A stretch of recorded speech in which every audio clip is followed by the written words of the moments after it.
Amin, amin, haleluya. Silakan duduk kembali Bapak Ibu Saudara. Puji Tuhan, selamat pagi Bapak Ibu, shalom. Salam sejahtera buat kita semua, sekaligus selamat tahun baru untuk kita ya. Senang sekali kita semua dalam keadaan baik untuk mulai melangkah menjalani 2026. Ya, sekalipun memang di awal tahun sudah ada banyak berita yang gak enak ya. Peperangan, konflik politik, kemudian ya bencana alam dan sebagainya. Tapi mari kita akan berakar kuat hanya pada janji Tuhan, ya bukan pada keadaan yang berubah-ubah ini. Nah, tema yang kita akan dalami sepanjang bulan ini saya diberitahu adalah tentang iman yang radikal atau radical faith ya. Nah, Bapak Ibu tentu sudah tahu ya apa arti kata radikal ya. Saya tidak perlu panjang lebar menjelaskannya. Dari akar kata radix, yaitu akar ya, atau rooted atau berakar begitu. Nah, saya ingin tambahkan saja dari definisi Google AI ya. Ini bagus saudaraku ya. Sederhana sekali dan mudah dipahami untuk menambah pemahaman kita ya. Google AI berkata begini, apa sih iman yang radikal itu? Yaitu sebuah ketaatan yang berakar kuat dan tak tergoyahkan kepada Kristus tentunya ya. Bahkan di saat menghadapi tantangan hidup yang keras. Ya, sekalipun memang kata radikal itu selalu konotasinya negatif ya. Terutama di Indonesia, kita agak takut juga nih mendengar kata radikal, kelompok radikal ya atau organisasi radikal. Karena memang konotasinya radikal itu adalah tindakan-tindakan kekerasan, tindakan-tindakan perlawanan, pemberontakan. Ya itulah yang kita pahami di lapangan ya. Tapi dalam teks, kata radikal itu ternyata positif sekali. Yaitu sebuah ketaatan yang berakar kuat dan tak tergoyahkan kepada Kristus. Bahkan ketika harus menghadapi tantangan hidup yang keras. Makanya kita perlu iman yang seperti ini. Karena 2026 adalah tahun yang menantang bagi kita semua. Ya, tahun yang tidak menjanjikan banyak hal yang baik. Malah tahun yang akan menghadirkan banyak situasi yang mungkin tidak nyaman untuk kita hadapi. Makanya saya setuju sekali di bulan pertama 2026 Bapak Ibu ya membahas akan hal ini. Supaya iman kita berakar kuat dan tak tergoyahkan di dalam Kristus. Untuk bisa menghadapi semua tantangan kehidupan yang keras. Nah, saya akan buka dengan satu ayat dulu ya. Yeremia pasal yang ke-17 ayat yang ke-8. Ada gambaran dari orang-orang benar yang hidupnya seperti pohon yang berakar kuat di dalam. Begitu ya, dikatakan ia akan seperti pohon yang ditanam di tepi air, yang merambatkan akar-akarnya ke tepi batang air. Nah, akibatnya kalau kita menjadi seperti pohon yang seperti itu, yang akarnya ya tertanam merambat dengan baik di dalam, maka dikatakan tidak mengalami datangnya panas terik. Nah, ini bahasanya agak salah ya. Panas pasti datang. Ya, kemarau pasti ada begitu ya. Tapi dalam bahasa Inggrisnya dikatakan tidak akan terganggu dengan datangnya musim kemarau. Ya, jadi Bapak Ibu, kita beriman kepada Tuhan bukan untuk supaya kemarau dihilangkan, tidak. Dan Tuhan pun tidak menjanjikan bahwa musim kering tidak ada dalam perjalanan hidup kita. Bangsa Israel aja harus 40 tahun di padang gurun. Padahal itu rute yang Tuhan buat bagi mereka. Ya, dalam agenda Tuhan padang gurun itu ada. Demikian pula dalam agenda Tuhan untuk kita semua, musim kemarau, musim kering itu ada. Tapi bagi kita yang seperti pohon yang berakar kuat di dalam, maka kita akan tidak terganggu dengan datangnya panas terik. Dikatakan yang daunnya tetap hijau, yang tidak khawatir. Nah, iman yang radikal membuat kita bisa mengatasi kekhawatiran kita. Ya, iman yang berakar pada Kristus itu tidak selalu bentuknya mujizat. Bisa. Dengan iman yang radikal, kita bisa mengalami mujizat yang memang tidak lazim, ya, tidak natural. Karena mujizat adalah hal-hal yang supranatural. Bisa. Tapi nggak selalu seperti itu. Jadi saudara jangan berpikir ya, oh iman yang radikal tandanya hanya mujizat. Tidak. Itu memang salah satu saja. Sekalipun kita nggak ada mujizat, tapi kita bertahan dalam kesetiaan di hadapan Tuhan, itu tanda bahwa kita punya iman yang radikal. Ya, lagu tadi kan sekalipun gunungnya nggak berpindah, tapi kita tetap percaya kepada Tuhan. Nah, itulah hasil dari iman yang radikal. Iman yang radikal hasilnya bukan cuma mujizat, tapi juga bisa dalam bentuk daya tahan. Untuk kita menghadapi tantangan tanpa mengeluh, menghadapi masa-masa kering tanpa kita kecewa kepada Tuhan, itu hanya dihasilkan lewat iman yang baik. Nah, dikatakan bahwa ya orang-orang seperti itu tidak akan khawatir dalam tahun yang kering.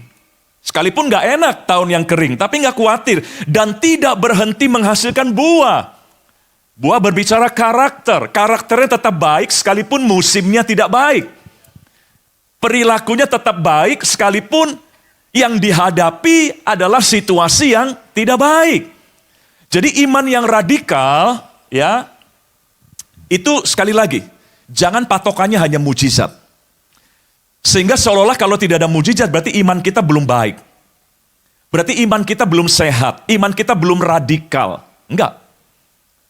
Ya, sekalipun tidak ada mujizat, tapi kalau saudara tetap bisa hidup benar di hadapan Tuhan di tengah situasi yang serba salah, berarti Bapak Ibu punya iman yang luar biasa di situ.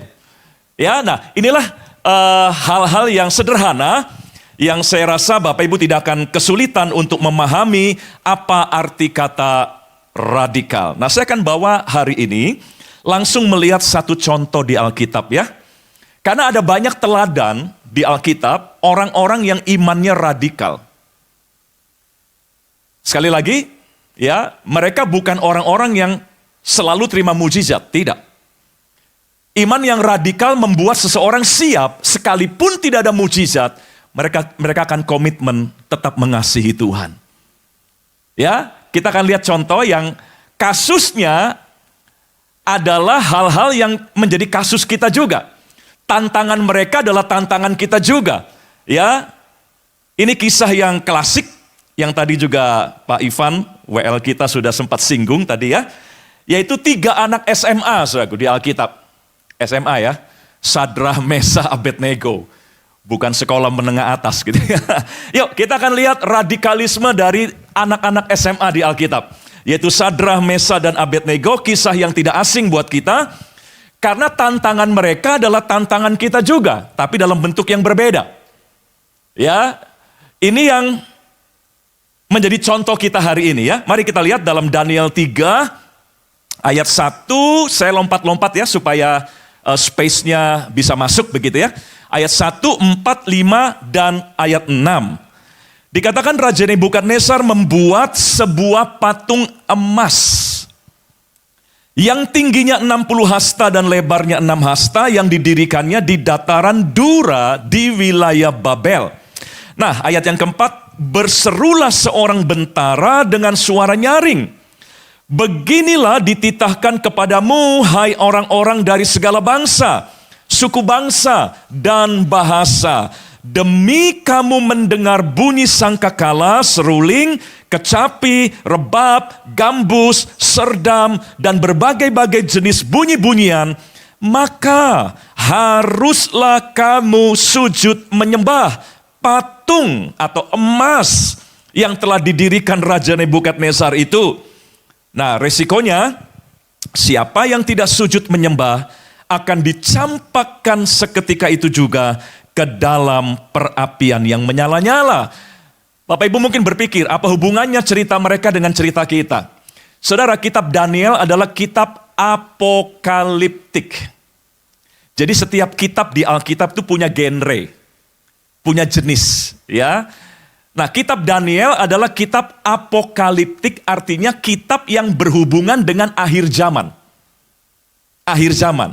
Nah, kita kan generasi akhir zaman. Ya, kita hidup dalam zaman akhir. Jadi, apa yang ditulis oleh kitab Daniel ini sangat relate dengan apa yang akan terjadi di akhir zaman. Meskipun di sini adalah simbolismenya. Ya, nah, dalam kasus ini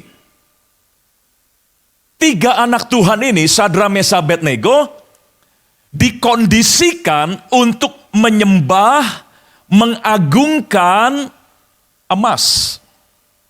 Patung memang, tapi materinya adalah emas. Nah, saya mau terjemahkan begini. Ya, di akhir zaman pun, dunia, Babel itu bicara penguasa dunia. Ya, dunia akan mengkondisikan umat manusia dari segala bangsa, dari segala suku, dari segala bahasa, untuk takluk pada yang namanya simbol-simbol kekayaan. Emas bicara kekayaan, kemewahan. Ya, memang waktu itu bentuknya patung. Tapi zaman kita sekarang bentuknya ya materialism, hedonism.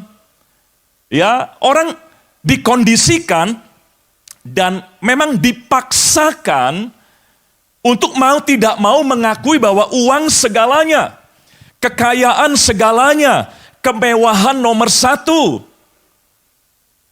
Dalam hal ini digambarkan oleh patung yang materinya dari emas sepenuhnya. Nah, jadi saudara, sedang terjadi lagi pemaksaan.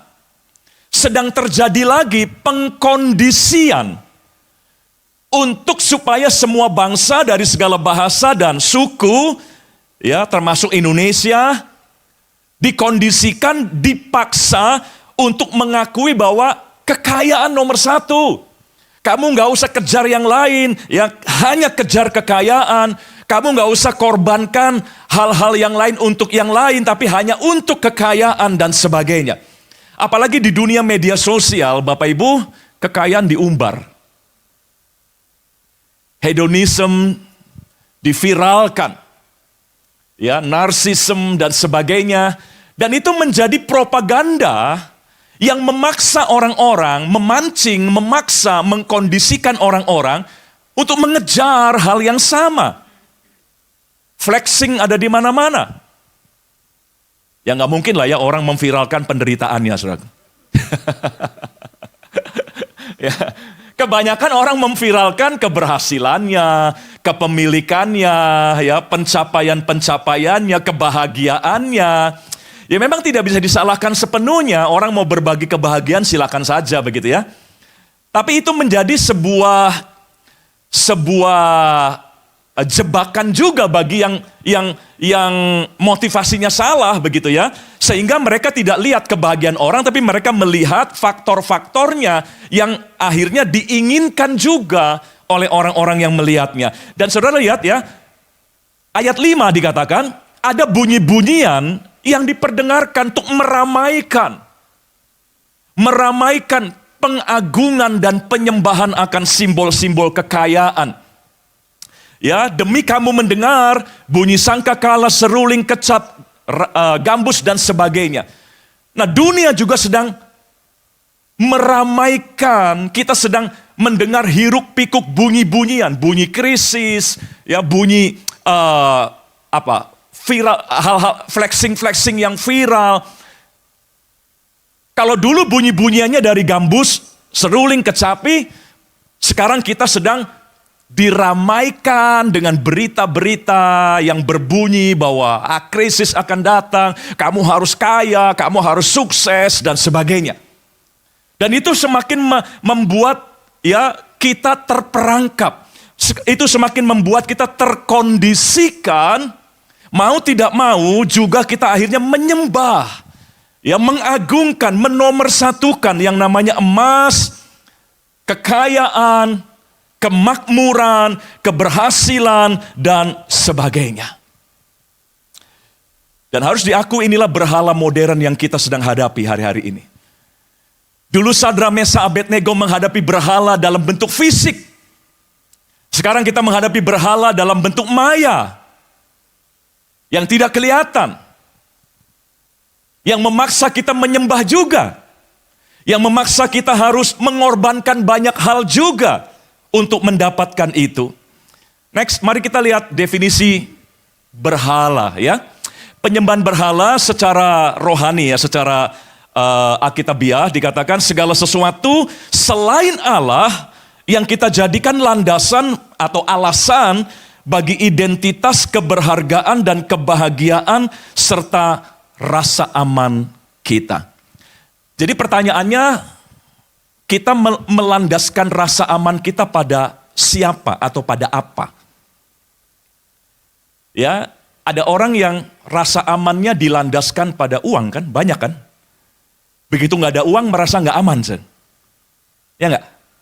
Ya, ada orang-orang yang rasa amannya pada merek-merek tertentu, brand-brand tertentu. Rasa berharganya, rasa bahagianya pada brand tertentu. Kalau nggak punya brand itu merasa nggak berharga, sen. Akhirnya semua rela dikorbankan, bahkan rela ngutang. Ya. Bapak Ibu, korban pinjol tuh banyak sekali loh. Sampai nggak bisa diberantas kan akhirnya. Mau digimanain juga tetap aja subur. Sekalipun sudah banyak akun-akun pinjol yang ditutup, pemerintah udah berusaha maksimal, tapi tetap subur. Kenapa? Karena orang pengen kaya secara mendadak. Orang pengen punya secara instan. Orang merasa berharga kalau punya sesuatu. Orang merasa diterima, orang merasa aman, ya, kalau punya merek-merek tertentu. Saya sempat dibuat kaget, ini di Jakarta, tapi saya nggak boleh beritahu di mana dan siapanya gitu ya. Ada penyewaan tas-tas branded untuk ibu-ibu di Jakarta. Mungkin Bapak Ibu tahu lah ya, ini bukan rahasia ya. Disewakan untuk acara resepsi 1 malam begitu ya. Tas-tas branded disewakan. Dan ternyata laris, animonya tinggi sekali. Ya, apalagi brand-brand tertentu, tipe-tipe tertentu, wah harus booking jauh-jauh hari untuk bisa sewa. Sewa loh. Dan kadang untuk nyewa itu harus ngutang. Harus kredit, harus pinjem dan sebagainya. Ya memang tidak salah sih sebetulnya, tapi motif apa sih di balik semuanya? Apakah kalau tidak punya brand itu lalu merasa nggak berharga begitu? Nah kalau rasa berharga, rasa aman dan bahagia kita tidak pada Tuhan, maka itu sudah termasuk sebuah penyembahan berhala. Nah, saya berdoa kita semua punya iman yang radikal untuk tetap merasa aman sekalipun kita nggak punya brand tertentu. Iman kita radikal karena iman kita landasannya hanya Tuhan, itu aja. Landasannya hanya Kristus. Ya, kita merasa berharga bukan karena kita punya brand tertentu, kita merasa berharga bukan karena kita punya benda dan pencapaian-pencapaian tertentu. Ada orang-orang yang rasa berharganya dengan pencapaian. Akibatnya ya di media sosial dia viralkan pencapaiannya padahal bohong. Bapak Ibu tahu kan beberapa kasus kan? Ada seorang yang mengaku profesor penerus B.J. Habibie di Belanda. Memviralkan semua penemuannya, prestasinya. Ternyata bohong, hoax semua. Dia lakukan itu supaya dia dihargai. Jadi itu sudah jadi berhala. Ya, dan kita harus melandaskan ya iman yang radikal membuat kita cukup dengan Kristus, kita punya rasa aman, ya berharga dan bahagia. Tidak perlu ikut-ikutan membangun rasa aman seperti yang orang dunia lakukan. Nah, definisi lain dari berhala modern kita yaitu materialism, yaitu sebuah kecenderungan. Materinya tidak masalah, tapi ismenya masalah. Ya, materialisme. Nah, yang bermasalah ismenya. Isme adalah paham negatifnya gitu ya, paham negatif gitu ya. Paham negatif terhadap yang namanya materi. Materi dijadikan segalanya. Ya, materi dijadikan yang nomor satu. Nah, itu isme. Ya, jadi artinya materialisme adalah sebuah kecenderungan. Jadi bukan bendanya yang jadi masalah. Kaya tidak jadi masalah. Selama kekayaan tidak membuat hati kita condong untuk memberhalakan itu.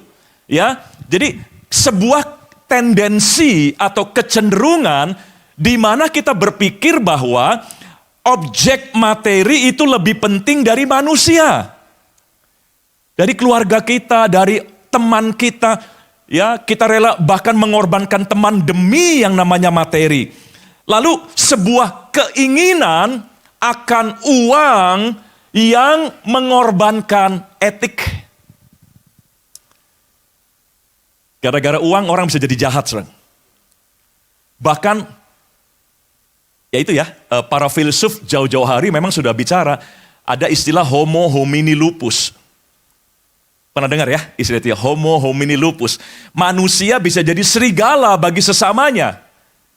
Demi keberhasilan, demi uang, demi pencapaian, demi penerimaan, ya, demi penghargaan, manusia bisa jadi pemakan bagi manusia yang lain.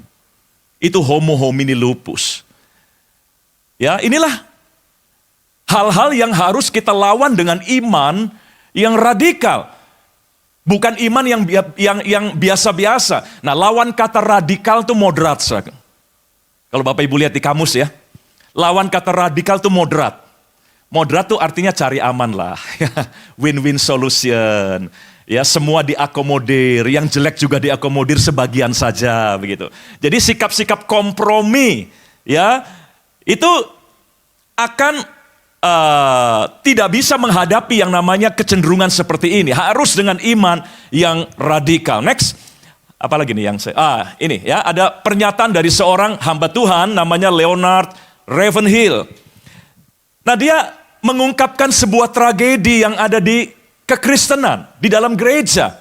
Tadi dua pengertian ini kita masih bahas secara umum, global, pada manusia pada umumnya.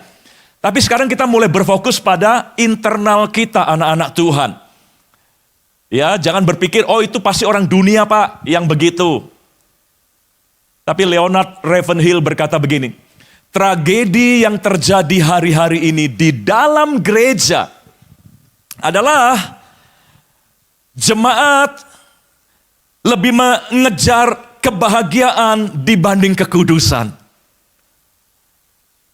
Makanya kalau disuruh bayar harga, nggak mau, karena nggak membahagiakan. Padahal bayar harga itu membawa kita pada kekudusan.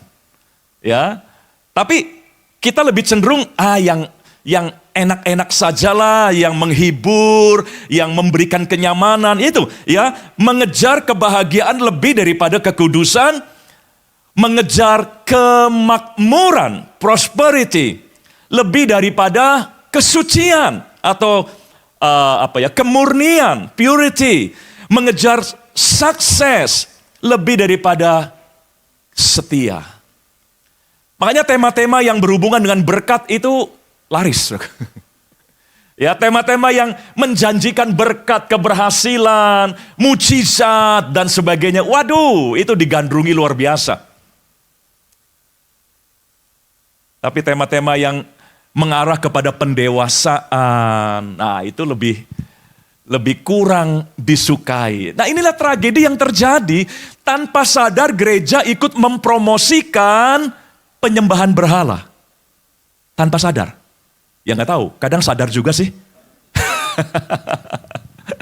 Ya, kadang sadar juga gitu ya. Dalam hal apa? Ya itulah khotbah-khotbah yang hanya menjanjikan berkat. Ya, khotbah-khotbah yang hanya membuat orang senang ya, tanpa memberi challenge, memberi tantangan untuk bayar harga. Ada yang namanya Injil kemakmuran, ya, prosperity gospel dan sebagainya. Jadi tanpa sadar kita ikut membunyikan pancingan-pancingan, menyuarakan ya, motivasi-motivasi untuk orang Kristen akhirnya hanya mengutamakan kebahagiaan, kemakmuran, dan keberhasilan. Meskipun nggak salah, tapi kalau demi ini mereka mengorbankan segalanya, kalau demi ini mereka akhirnya menyingkirkan yang lain, ya kita sudah terjebak dalam yang namanya penyembahan berhala. Nah, seorang hamba Tuhan namanya Tim Keller memberikan satu definisi singkat yang bagus sekali. Apa sih idolatry itu? Apa sih penyembahan berhala itu? Yaitu waktu kita menjadikan apa yang baik menjadi Tuhan. Ya, making good things become God. O-nya dikurangi satu. Dari good menjadi God. Bahagia itu good. Tapi kalau dianggap segalanya dan yang lain jadi nggak penting, persahabatan jadi nggak penting, etik jadi nggak penting, yang penting bahagia, itu kita sudah membuat yang good jadi God. Pekerjaan itu good. Tapi kalau kita gila kerja, kita korbankan kesehatan, korbankan ibadah, ya akhirnya pekerjaan yang tadinya good jadi God. Hobi juga good. Tapi hobi bisa jadi God. Betul nggak? Ya, pertemanan itu good, bisa jadi God. Demi pertemanan supaya kita diterima, dihargai di komunitas kita korbankan segalanya, kita main tipu-tipu, kita flexing, kita hidup dalam kemunafikan dan sebagainya, ya jadi God, saudaraku. Jadi semua yang menjadi berhala itu tidak datang dari yang salah. Makanya perlu kewaspadaan. Karena semua yang jadi berhala itu bukan datang dari yang salah, tapi datang dari yang baik. Tapi yang baik itu dipuja-puja, diutamakan, dibangga-banggakan lebih dari segalanya. Akhirnya yang good jadi God. Nah, inilah yang sedang berdiri kembali di depan kita. Seperti patung yang sedang berdiri di depan Sadrah, Mesah, dan Abednego. Ya, berhala-berhala inilah yang sedang menantang kita. Ayo sembah aku. Ayo utamakan aku. Ayo korbankan yang lain demi aku. Nah, ini hanya bisa dilawan oleh iman yang radikal. Nah, kita lihat ya, Sadrah, Mesah, Abednego kenapa bisa melawan tantangan penyembahan berhala pada waktu itu? Karena iman mereka radikal. Oh ya, saudaraku, dengan fakta-fakta seperti ini ya, saya kutip pernyataan Pendeta Stephen Tong. Dia bilang begini, gereja sedang tidak baik-baik saja saat ini. Kita harus terima kenyataan itu. Sekalipun gak enak juga mengakuinya ya. Aduh, kalau mau ngomong ya gereja berlomba-lomba, yang ditonjolkan apa? Kemewahan. Kemewahan pelayanan, kemewahan komunitasnya, dan sebagainya. Ya, jadi jelas memang kita harus terima kenyataan bahwa gereja sedang tidak baik-baik saja. Karena gereja tanpa sadar mempromosikan yang namanya penyembahan berhala. Ikut Tuhan, kamu sukses. Ya, ikut Tuhan, semuanya akan beres dan sebagainya. Dan orang-orang serohani apapun tuh bisa jatuh loh. Bapak Ibu tahu Lot di Alkitab. Nah, kalau dengar nama Lot kan, oh dia bukan orang rohani. Siapa bilang? Alkitab jelas berkata Lot orang benar. Nanti lihat catatan Alkitab mengenai Lot. Lot itu orang benar. Tapi hidupnya terus-menerus tersiksa. Bukan karena dia nggak benar. Karena dia tinggal bersama-sama dengan orang yang tidak benar. Di mana? Sodom dan Gomora. Dia lebih memilih Sodom dan Gomora karena banyak airnya, banyak kesuburan dan sebagainya. Dia tinggalkan Abraham, dia tinggalkan perjalanan imannya dengan Abraham. Dia tinggalkan ya spiritual journey-nya dengan Abraham demi Sodom dan Gomora. Dia tinggalkan semua panggilan Allah demi mendapatkan tempat yang makmur. Itu orang benar. Ya, orang benar bisa tinggalkan Tuhan, bisa. Jangan berkata, oh saya aman Pak, saya udah jadi Kristen sekian tahun, ya saya sudah punya pengalaman banyak dengan Tuhan. Nggak ada yang aman Bapak Ibu. Itu Lot. Siapa lagi ya di Alkitab? Demas, pernah dengar nama Demas? Murid Rasul Paulus. Bayangkan Demas itu punya guru terbaik pada zaman itu loh, Paulus. Ya, seorang hamba Tuhan namanya, saya lupa namanya. Dia pernah ngomong, saya pernah bermimpi andaikan saya punya mentor sekelas Paulus katanya. Lalu ya saya cuma mikir ya, emang kenapa? Apakah kalau mentornya Paulus aman? Ya, kalau gembala Bapak Ibu sekali berasul Paulus lalu pasti beres? Enggak juga. Demas digembalakan oleh Paulus secara pribadi. Dimentoring, dimuridkan oleh Paulus. Tapi akhirnya Paulus kecewa. Dia tulis surat, Demas telah meninggalkan aku dan memilih untuk mencintai dunia ini. Wah. Jadi orang serohani apapun tidak ada yang kebal Bapak Ibu. Makanya mari saudara ya, kita bangun iman yang radikal. Karena tidak ada seorang pun yang aman kalau kita nggak punya iman yang radikal untuk mengalahkan yang namanya berhala ini. Next, kembali kepada kisah di Babel. Berhala yang namanya kekayaan, ya, cinta akan uang, kesuksesan, penerimaan, semua itu adalah pribadi yang arogan. Arogannya di mana? Mereka nantang, nih lihat, ya. Daniel 3 ayat 15 berkata begini. Sekarang, jika kamu bersedia, demi kamu mendengar bunyi sangkakala, seruling kecapi, rebab, gambus, serdam, dan berbagai-bagai jenis bunyi-bunyian, sujudlah menyembah patung yang kubuat itu, tetapi jika kamu tidak menyembah, kamu akan dicampakkan seketika itu juga ke dalam perapian yang menyala-nyala. Lalu lihat kalimat terakhirnya. Dan dewa manakah yang dapat melepaskan kamu dari dalam tanganku? Jadi yang namanya materialism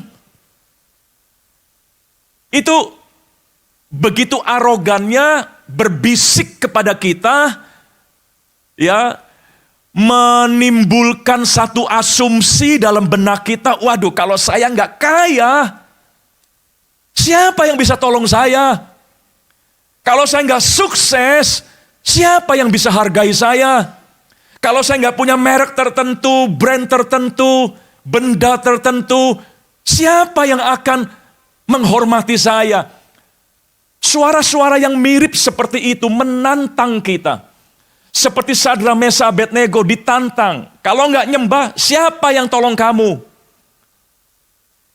Bukankah seringkali di hati kita pun muncul suara-suara seperti itu? Waduh, kalau saya nggak sehebat dia, siapa yang hargai saya? Makanya kita mulai terpancing untuk menghalalkan segala cara untuk menjadi hebat. Waduh, kalau saya nggak sekaya dia, kalau saya nggak punya ini seperti dia, ya, seolah-olah ada suara yang berkata, siapa yang akan tolong kamu kalau kamu nggak punya uang? Siapa yang akan tolong kamu kalau kamu nggak punya kekayaan dan sebagainya? Ya, dewa ini, berhala ini begitu arogan, merendahkan kita, menteror kita, memprovokasi kita, seolah-olah hanya dia, hanya materi, hanya kekayaan, hanya kesuksesan yang bisa menolong kita. Akhirnya semua orang ketakutan. Semua bangsa, semua suku yang ada pada hari itu ketakutan, diteror seperti ini. Dan mereka percaya, iya ya, mau nggak mau kita harus nyembah. Bapak Ibu, memang mengerikan. Apalagi di zaman sekarang ya, anak-anak kecil sudah mulai diajar, yang penting kamu kaya. Ya, yang penting kamu punya uang nanti. Dan itu spirit yang sudah meracuni generasi kita. Dan kita harus akui memang berat nih. Tapi bukan berarti ini nggak bisa dikalahkan. Ya, sekalipun ini arogannya luar biasa dan aroganismenya kelihatannya realistis, ya masuk akal. Tapi jangan fatalis, jangan berkata, ya udahlah kalau gitu kita nggak bisa ngelawan dah. Kita harus ngikutin dah kemauannya. Enggak. Sementara semua orang ya menyerah, sujud menyembah, tapi ada 3 anak SMA tadi, Sadra, Mesa, Abednego yang punya iman radikal. Ya, next. Apa reaksi mereka terhadap challenge dan tantangan dari berhala itu? Di pasal 3 ayat 16 sampai 18 dikatakan demikian. Lalu Sadra, Mesa, dan Abednego menjawab Raja Nebukadnezar. Nah, kita juga harus menjawab nih. Kalau ada suara-suara yang muncul, aduh kalau saya nggak kaya gimana? Aduh kalau saya nggak sukses gimana? Nah, harus dijawab. Jangan nyerah. Ya, jangan fatalis. Lalu berkata seolah-olah ya udahlah ikutin aja lah, nggak bisa dilawan ini mah. Lalu Sadra, Mesa, dan Abednego menjawab Raja Nebukadnezar, tidak ada gunanya kami memberi jawab kepada Tuanku dalam hal ini. Nah, jika Allah yang kami puja sanggup melepaskan kami, maka Ia akan melepaskan kami dari perapian yang menyala-nyala itu. Dan dari dalam tanganmu, ya Raja. Nah, 18 ini. Ciri iman yang radikal kelihatan di ayat 18. Ya. Tetapi seandainya tidak, hendaklah Tuanku mengetahui ya Raja, bahwa kami tidak akan memuja dewa Tuanku dan tidak akan menyembah patung emas yang Tuanku dirikan itu.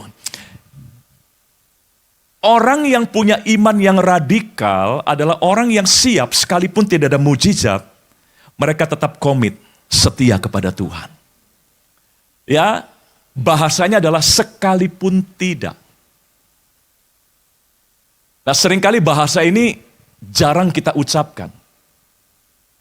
Kita lebih sering mengucapkan, seharusnya begini Tuhan.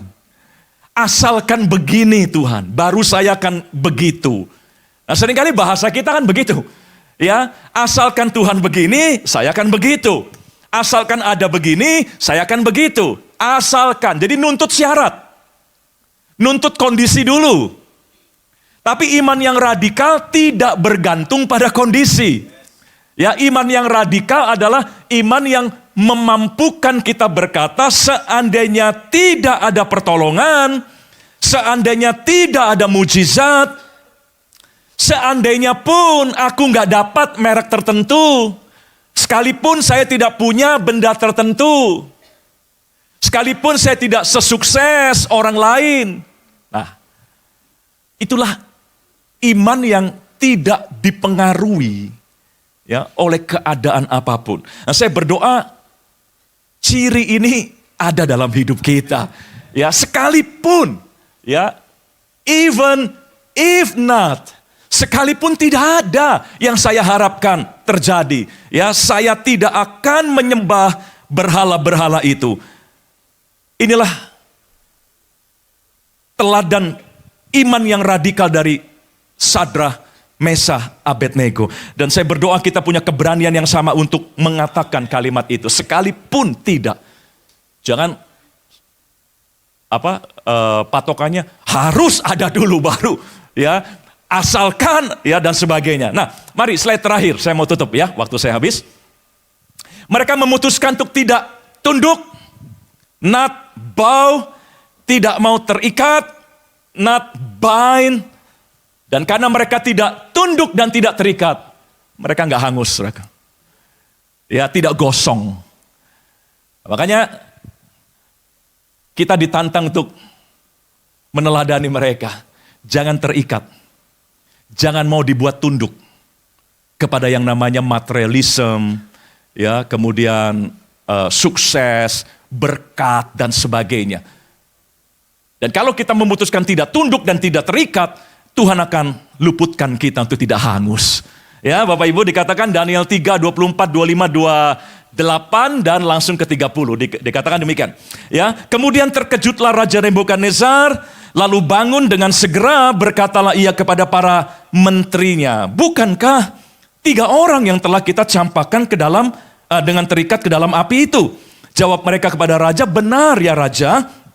Katanya, tetapi ada 4 orang. Kulihat berjalan-jalan dengan bebas di tengah-tengah api itu. Mereka tidak terluka dan yang keempat itu rupanya seperti anak dewa. Ya, berkatalah Nebukadnezar, terpujilah Allahnya Sadra, Mesah, dan Abednego. Ia telah mengutus malaikatnya. Nah, ini bahasa Indonesia malaikat ya. Dalam bahasa aslinya Tuhan sendiri yang hadir. Ya, Allah yang disembah Sadra, Mesah, Abednego itulah yang hadir. Ya, telah mengutus malaikatnya dan melepaskan hambanya yang telah menaruh percaya kepadanya. Ya, menaruh percaya, tapi bukan percaya yang biasa-biasa. Ini percaya yang radikal. Iman yang radikal membuat Tuhan hadir dalam hidup kita. Iman yang radikal mendatangkan pembelaan Tuhan. Meskipun kita nggak dapat seperti yang dunia dapat, tapi pembelaan Tuhan akan hadir dalam hidup kita. Ya, makanya mari jangan puas dengan iman yang moderat. Iman yang mengadopsi semua ya, nggak dipikir lagi ya, ikutin aja lah meskipun cuma sebagian begitu. Iman yang murni, yang hanya menghisap dari Kristus, yang hanya berpegang pada Kristus. Ya, dengan iman yang radikal akhirnya Tuhan hadir. Kenapa kita harus punya iman yang radikal? Karena selalu ada faktor Tuhan dalam hidup kita. Ya, makanya iman yang radikal tidak akan pernah sia-sia karena faktor Tuhan akan menjadi pembeda bagi kita. Ya, sekali lagi, faktor Tuhan akan selalu jadi the game changer dalam perjalanan hidup kita. Ya, mungkin game kita lagi susah nih, tapi begitu Tuhan hadir, berubah semua. Ya, berubah semua. Pertandingan jadi berubah. Yang tadinya berat, kita mulai leading. Kita mulai menguasai. Itulah the game changer. Kehadiran Tuhan. Bukan kehadiran uang sebagai game changer kita. Ya, bukan kehadiran sukses, bukan kehadiran materi yang akan mengubah perjalanan hidup kita. Tapi kehadiran Tuhanlah yang akan jadi pengubah perjalanan hidup kita. Sadra, Mesah, Abednego mengalaminya. Dan ayat 30 dikatakan, lalu Raja memberikan kedudukan tinggi kepada Sadra, Mesah, dan Abednego di wilayah Babel. Berkat Tuhan gak berhenti hanya pada penyertaan, pembelaan, perlindungan. Ya, tapi juga ada yang diberikan, ada bonusnya, yaitu promosi, kedudukan yang tinggi kepada Sadra, Mesah, Abednego di seluruh wilayah Babel. Jadi saudaraku, Allah tidak hanya mau sekedar melindungi kita, tapi Allah pun tidak akan membuat Anda dipermalukan. Amin, saudaraku. Ya, Allah tidak hanya hadir untuk meluputkan. Kalau cuma diluputkan ya tetap kita nggak punya apa-apa, saudaraku. Betul nggak? Kalau cuma dilindungi ya kita nggak punya apa-apa. Tapi Allah melindungi dan Allah memberikan apa yang kita tadinya nggak punya. Sadra, Mesah, Abednego tidak hanya dilindungi, tapi diberikan kedudukan yang tinggi. Nah, 2 kalimat terakhir. Pemusik bisa siap di tempat, yuk. Dari cerita mereka, izinkan saya membuat beberapa kesimpulan sederhana ya.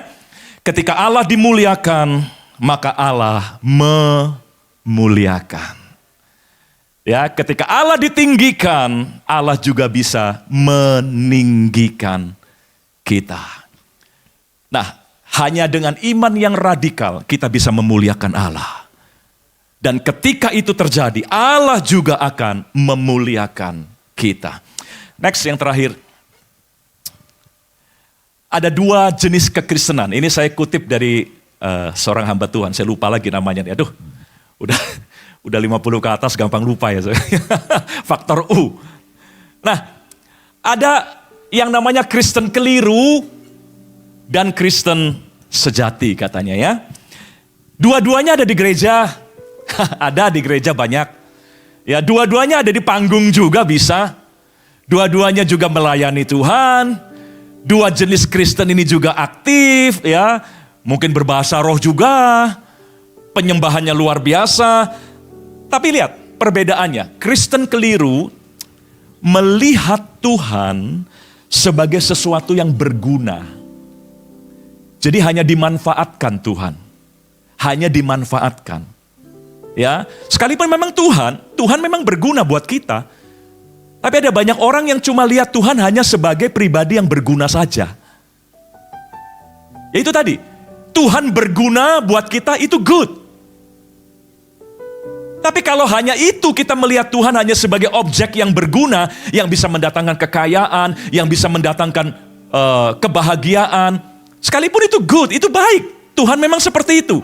Tapi kalau kita lihat Tuhan hanya di situ, maka yang good jadi God. Kita memberhalakan pandangan kita yang salah terhadap Tuhan. Ya, jadi orang Kristen keliru adalah orang yang hanya melihat Tuhan sebagai pribadi yang berguna. Tapi Kristen sejati melihat Tuhan sebagai pribadi yang berharga, precious. Dan dengan iman yang radikal, kita akan melihat Tuhan sebagai pribadi yang berharga. Bukan berkat yang berharga, yang paling berharga. Bukan mujizatnya yang paling berharga. Bukan pertolongannya yang paling berharga. Tapi pribadinya lah yang paling berharga. Mari kita berdiri bersama-sama. Tuhan memberkati kita semua ya.